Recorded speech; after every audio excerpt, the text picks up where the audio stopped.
Hi everyone. I've been thinking about the June 12th holiday, the June 12th that was declared as a public holiday by President Buhari. The question that nobody's asking is who killed Abiola?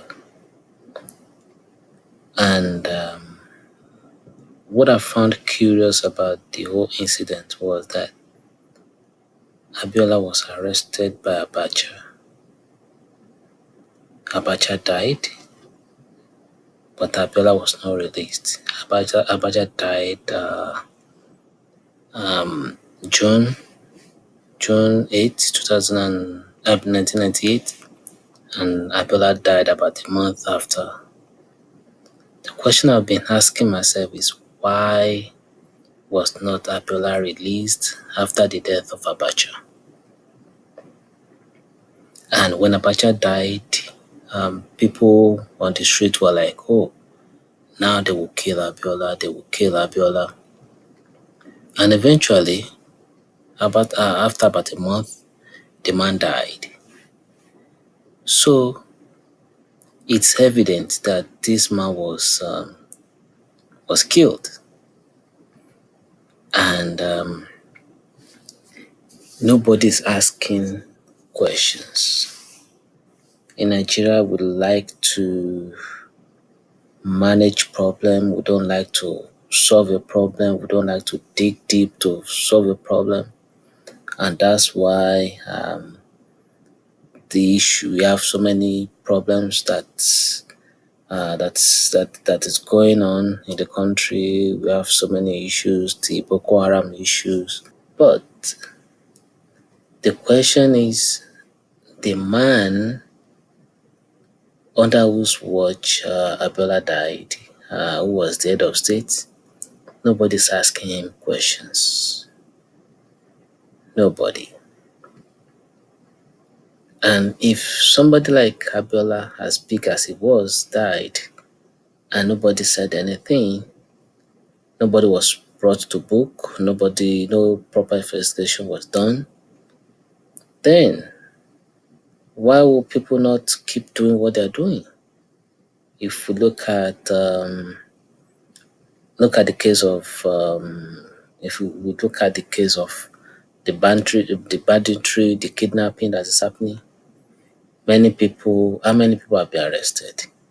Even if there were some people that were arrested, how many people have been taken to court, charged, or jailed? Nobody. Even the Evans that was arrested a long while ago, nobody knows what is going on with his case. The circumstances that led to Abiola's death, and nobody's asking questions. The man didn't die a natural death. He didn't die a natural death. But people don't want to talk about that. They just want to talk about. And what I found curious was the fact that if the man had died, if Abiola had died before Abacha, would say, okay, Abacha killed him. But Abacha died a month after he died or he was killed. So I stumbled on this when Abiola died. Reading from I don't know if this account was true, but reading from the eyewitness, it's a long write up.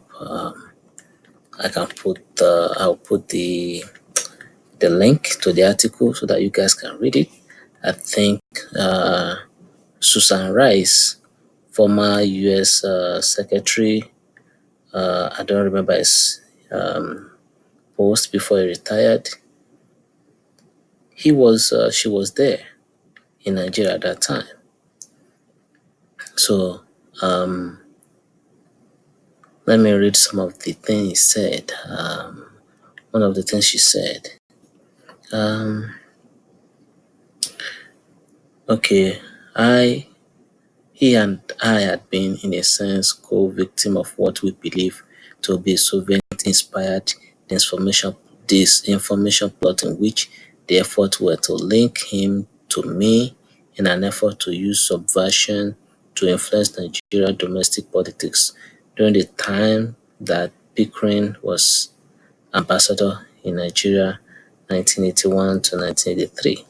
We sat down, tea was brought in, he drank tea, Susan drank tea, and Bill drank tea. I didn't, all from the same teapot. This is important because there are continuing rumors that he was poisoned, presumably by us, with the tea. He sat next to me on the couch, and the other was sitting on another couch in the living room of the big guest house. He suddenly became quite incoherent and distracted, and didn't seem to understand what we were saying. And after a few seconds, got up and said that he wanted to use the lavatory. There was one off the corner of the room, the door for which sort of faced right into the room. And he went over there, he went over and he was there for some minutes and came out with his shirt off. For a Muslim Nigerian in the presence of a woman, I felt this was very unusual, disturbing thing to do. He walked to another couch in our direction, sat on it, slumped down and slid on the floor. He was a very big man. We ran over. Susan, seen on the left, quite smartly asked the guest house staff to get a doctor. I felt his pulse and it felt a very strong, rapid pulse. I didn't know what to make of that. I thought that was a good sign, but I wasn't sure.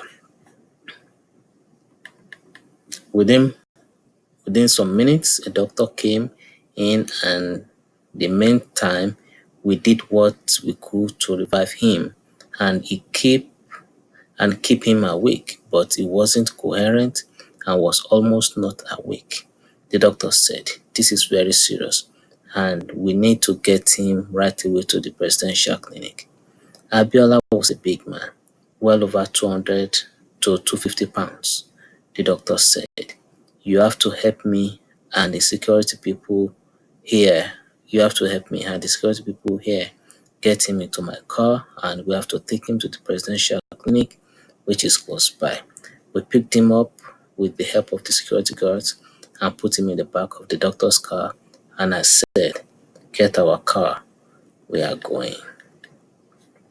I knew right away that if this man died in our presence or was going to die in our presence, we had to know absolutely the whole story.